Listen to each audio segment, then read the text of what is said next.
नमस्कार दोस्तों। 3 दिन से सुखिया चमारिन के मुंह में न अन्न का दाना गया था न पानी की एक बूंद गई थी। सामने पुआल पर सुखिया का नन्हा सा लाल पड़ा कर्रा रहा था।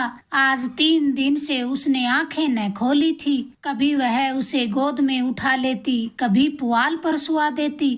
हंसते खेलते बालक को अचानक क्या हो गया यह कोई नहीं बताता था। ऐसी दशा में माता को भूख और प्यास कहाँ लगती है। एक बार पानी का एक घूंट मुंह में लिया था पर कंठ से नीचे न ले जा सकी। इस दुखिया की विपत्ति का कोई और छोर न था।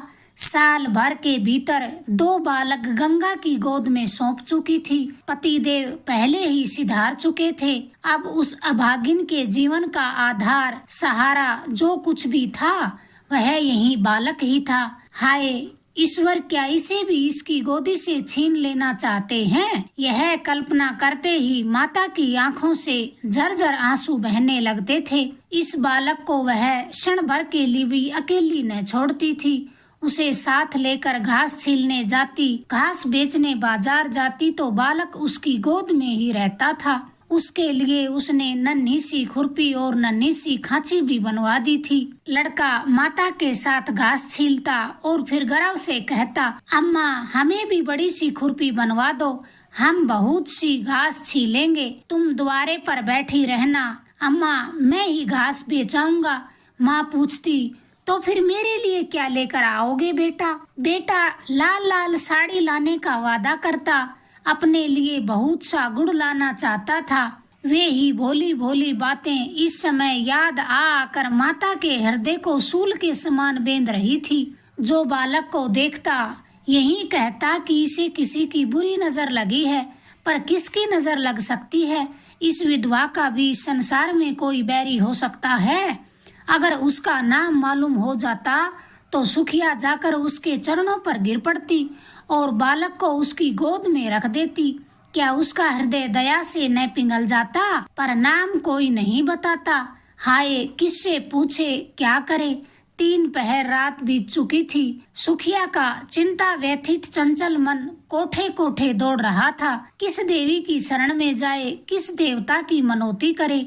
इसी सोच में पड़े पड़े उसे एक झपकी आ गई। क्या देखती है कि उसका पति सपने में आकर बालक के सिरहाने खड़े हो जाता है और बालक के सिर पर हाथ फेर कर कहता है, रो मत सुखिया, तेरा बालक अच्छा हो जाएगा। कल ठाकुर जी की पूजा कर देना, वहीं तेरे सहायक होंगे। यह कहकर वह चला गया। सुखिया की आंखें खुल गई। अवश्य ही उसके पतिदेव उसके सपने में आए थे। इसमें सुखिया को जरा भी संदेह न हुआ। सुखिया का मन आशा से भर गया कि मेरे पति को अब भी मेरी सुध पड़ी हुई है। पति के प्रति श्रद्धा और प्रेम से उसकी आंखें सजग हो गई। उसने बालक को गोद में उठा लिया और आकाश की ओर ताकती हुई बोली, भगवान मेरा बालक अच्छा हो जाए तो मैं तुम्हारी पूजा जरूर करूंगी। अनाथ विधवा पर दया कर दीजिए। उसी समय बेटे की आंखें खुल गई। उसने पानी मांगा। माता ने दौड़कर कटोरे में पानी लिया और बच्चे को पिला दिया। बेटे ने पानी पीकर कहा, अम्मा रात है या दिन है। सुखिया बोली, अभी तो रात है बेटा, तुम्हारा अब मन कैसा है। बेटा कहने लगा, अच्छा है अम्मा, अब मैं अच्छा हो गया हूँ। सुखिया बोली, तुम्हारे मुंह में घी शक्कर बेटा, भगवान करे तुम जल्दी अच्छे हो जाओ। कुछ खाने को जी चाहता है तो बताओ। लड़का बोला, हाँ अम्मा थोड़ा सा गुड़ दे दीजिए। सुखिया बोली, गुड़ मत खाओ बेटा, अवगुण करेगा, कहो तो मैं खिचड़ी बना दूं। बेटा बोला, नहीं अम्मा जरा सा गुड़ दे दो, मैं तेरे पैरों में पड़ता हूँ, बड़ा मन कर रहा है कि मैं गुड़ खाऊं। माता इस आग्रह को टाल न सकी। उसने थोड़ा सा गुड़ निकाल कर बेटे के हाथ में रख दिया और हांडी का ढक्कन लगाने ही जा रही थी कि किसी ने बाहर से आवाज दे दी। हांडी वहीं छोड़कर वह किवाड़ खोलने चली गई। बेटे ने जल्दी से गुड़ की 2 पिंडियां और निकालकर जल्दी जल्दी चट कर डाली। दिन भर लड़के की तबीयत अच्छी रही। उसने थोड़ी सी खिचड़ी भी खाई। 2-1 बार धीरे धीरे द्वार पर भी आया, पर हमजोलियों के साथ खेल न सका। उन्हें खेलते देखकर उसका मन जरूर बहल गया। सुखिया ने समझा बच्चा अच्छा हो गया है, 2-1 दिन में पैसे हाथ में आ जाएंगे तो वह एक दिन ठाकुर की पूजा करने चली जाएगी। जाड़े के दिन थे, झाड़ बुहार नहाने धोने और खाने पीने में ही कट गया। मगर जब संध्या समय हुआ तो बेटे का मन फिर भारी भारी हो गया। तब सुखिया घबरा गई। तुरंत उसके मन में शंका जागी कि पूजा में देरी करने से ही बालक फिर मुरझा गया है। अभी थोड़ा सा दिन बाकी था। बच्चे को लेटाकर वह पूजा का सामान तैयार करने लगी। फूल तो जमींदार के बगीचे में मिल गए, तुलसी दल द्वार पर ही था, पर ठाकुर जी के भोग के लिए कुछ मिष्टान तो चाहिए। चढ़ाने के लिए कम से कम 1 आना तो जरूर चाहिए। सारा गांव छान आई, कहीं पैसे उधार न मिले। अब वह हताश हो गई। हाय रे अदिन, कोई 4 आने पैसे भी नहीं देता। आखिर उसने अपने हाथों के चांदी के कड़े उतारे और दौड़ी हुई बनिए की दुकान पर पहुंची। कड़े गिरवी रखे, पतासे लिए और दौड़ी हुई घर आई। पूजा का सामान तैयार हो गया तो उसने बालक को गोद में उठाया और दूसरे हाथ में पूजा की थाली लिए मंदिर की ओर रवाना हो गई। मंदिर में आरती का घंटा बज रहा था। 10-5 भगत जन खड़े स्तुति कर रहे थे। इतने में सुखिया जाकर मंदिर के सामने खड़ी हो गई। पुजारी ने पूछा, क्या है रे, क्या करने आई है? सुखिया चबूतरे पर आकर बोली, ठाकुर जी की मनौती की थी महाराज, पूजा करने आई हूँ। पुजारी जी दिन भर जमींदार के आसामियों की पूजा किया करते थे और शाम सवेरे ठाकुर जी की। रात को मंदिर में ही सोते थे, मंदिर में ही उनका भोजन बनता था, जिसके कारण ठाकुर द्वारे की सारी अस्तकारी काली पड़ गई थी। स्वभाव से वे बड़े दयालु थे, निष्ठावान, ऐसे कि चाहे कितनी भी ठंड पड़े, कितनी ही हवा चले, बिना स्नान किए मुंह में पानी तक न डालते थे। अगर इस पर भी उनके हाथ और पैरों में मैल की मोटी तह जमी हुई थी तो इसमें उसका कोई दोष नहीं। पुजारी कहने लगा, तो क्या भीतर चली आएगी? हो तो चुकी पूजा, यहाँ आकर धर्म भ्रष्ट करेगी क्या? एक भक्त जन ने कहा, ठाकुर जी को पवित्र करने आई होगी। सुखिया ने बड़ी दीनता से कहा, मैं ठाकुर जी के चरण छूने आई हूँ सरकार, पूजा की सब सामग्री भी लाई हूँ। पुजारी कहने लगा, कैसी बेसमझी की बातें करती है रे, कुछ पगला तो नहीं गई है? भला तू ठाकुर को कैसे छुएगी? सुखिया को अब तक कभी ठाकुर द्वारे में आने का अवसर न मिला था। आश्चर्य से बोली, सरकार, वह तो संसार का मालिक है, उसके दर्शन से तो पापी भी तर जाता है, मेरे छूने से उन्हें कैसे छूत लग जाएगी? पुजारी कहने लगा, अरे तू चमारिन है कि नहीं रे? सुखिया बोली, तो क्या भगवान ने चमारों को नहीं सिरजा है? चमारों का भगवान कोई और है क्या? इस बच्चे की मनौती है सरकार, मुझे पूजा कर लेने दीजिए। इस पर वहीं भक्त महोदय जो अब तक स्तुति समाप्त कर चुके थे, डपट कर कहने लगे, मार के भगा दो चुड़ैल को, धर्म भ्रष्ट करने आई है, फेंक दो थाली वाली। संसार में तो आप ही आग लगी हुई है। चमार भी ठाकुर जी की पूजा करने लगेंगे तो धरती न बचेगी, सीधी रसातल में जा पहुँचेगी।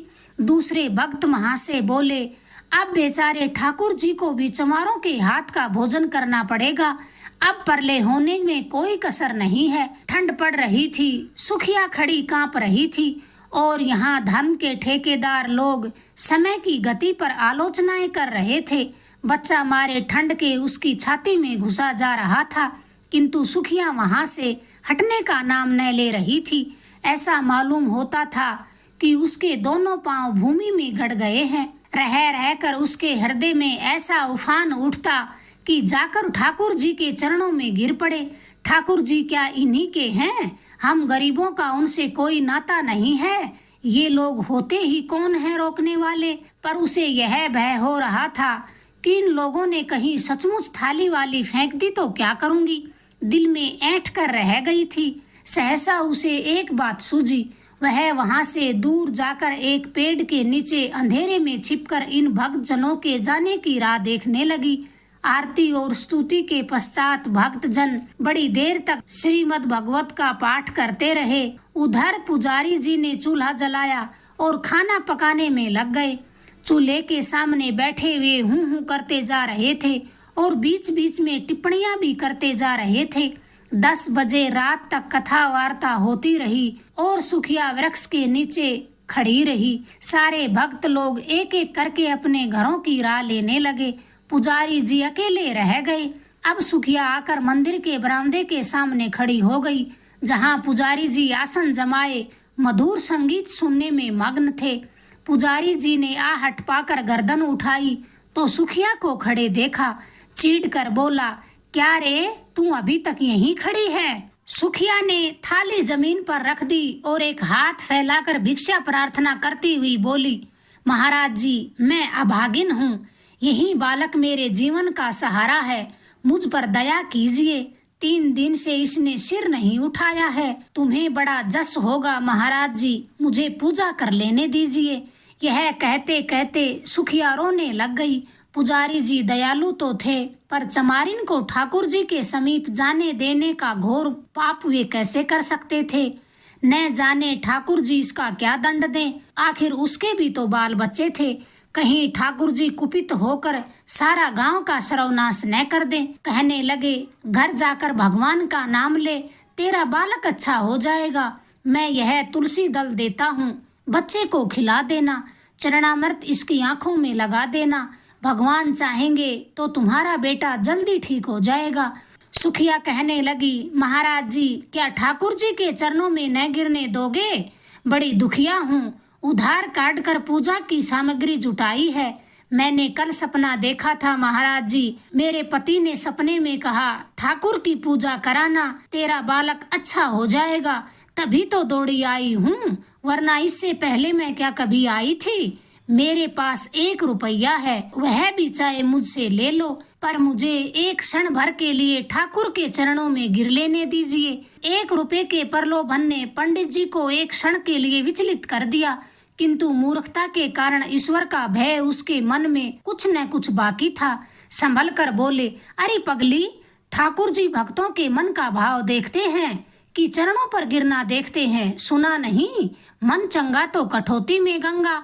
मन में भक्ति न हो तो लाख कोई भगवान के चरणों पर गिरे, कुछ नहीं हो सकता।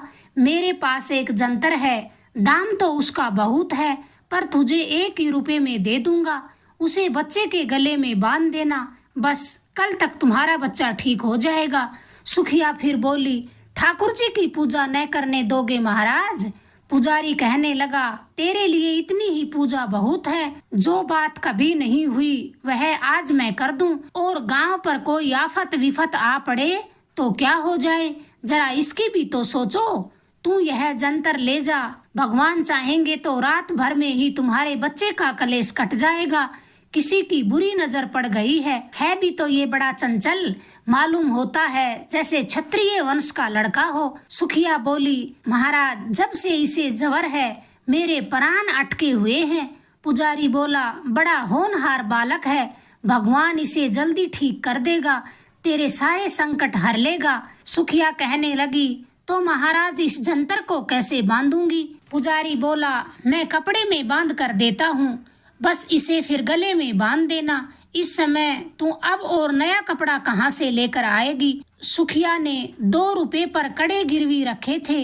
1 रुपया पहले ही खर्च चुकी थी, दूसरा पुजारी जी को भेंट कर दिया और जंतर लेकर मन को समझाती हुई अपने घर आन पहुंची। घर आकर सुखिया ने बालक के गले में जंतर बांध दिया, पर जो रात गुजर रही थी उसका जवर भी बढ़ता जा रहा था।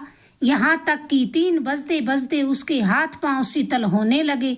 तब वह बड़ी घबरा उठी और सोचने लगी, हाय, मैं व्यर्थ ही संकोच में पड़ी और बिना ठाकुर जी के दर्शन किए वापिस चली आई।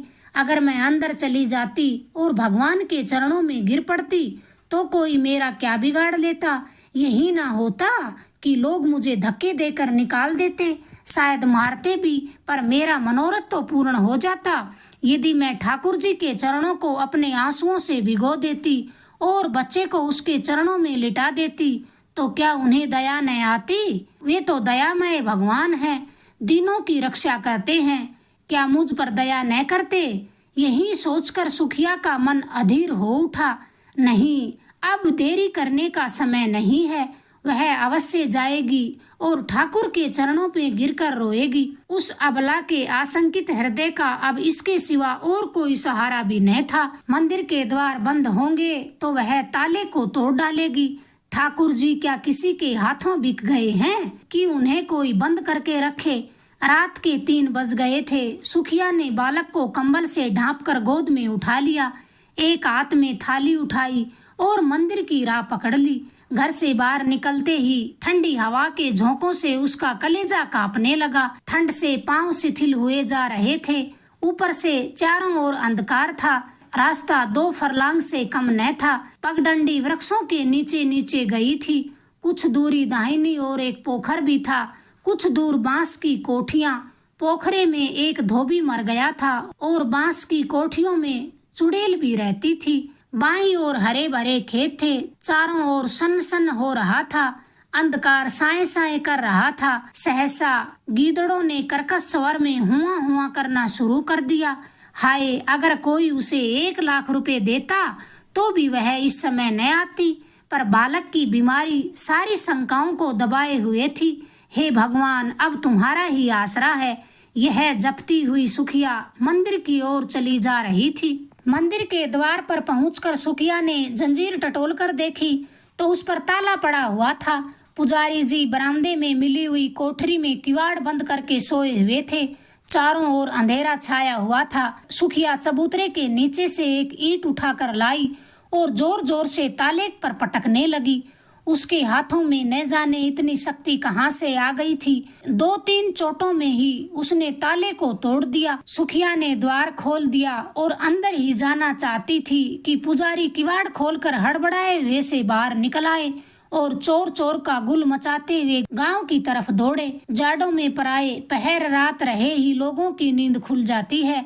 यह शोर सुनते ही कई आदमी इधर उधर से लालटेन लिए हुए निकल पड़े और पूछने लगे, कहाँ है चोर, कहाँ है, किधर गया चोर, किधर गया। पुजारी बोला, मंदिर का द्वार खुला पड़ा है, मैंने खटखट की आवाज सुनी है। सहसा सुखिया बरामदे से निकलकर चबूतरे पर आ गई और कहने लगी, चोर नहीं है, मैं हूँ। ठाकुर की पूजा करने आई थी, अभी तो अंदर गई भी नहीं कि हल्ला मचा दिया।